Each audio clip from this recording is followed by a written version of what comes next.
sir ಈಗ ಒಂದು ನಿನ್ನೆ ಆಡಿಯೋ ಕೂಡ ರಿಲೀಸ್ ಮಾಡಿರುವಂತದ್ದು ಡಿ ಕೆ ಶಿವಕುಮಾರ್ ಅಲ್ಲ ಸ್ವಾಮಿ 14 ಸುತ್ತ ಅದು ಸುತ್ತಾಗೈತೆ ಅದು ನಂತ ನೇರವಾಗಿದೆ ಅಲ್ಲ ನಂದು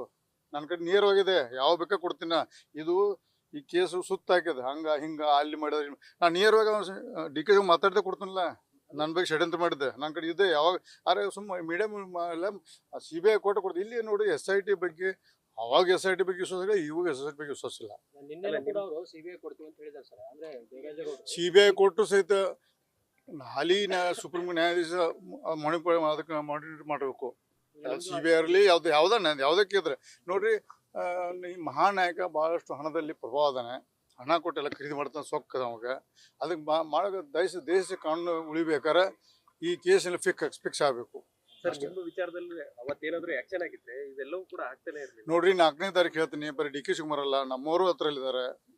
ಆಮೇಲೆ 7 ತಾರೀಕು 4ನೇ ತಾರೀಕು ನಂತರ ಅದು ಬೇರೆ ಪರ್ಸನ್ ಈಗ ಯಾಕಂದ್ರೆ ಪ್ರಜ್ವಲ್ ರೇವಣ್ಣ ಕೇಸ್ ಸತತ 4 ವರ್ಷದಿಂದ ಭಾಳ ಕ್ವಶನ್ ಆಗಿದೆ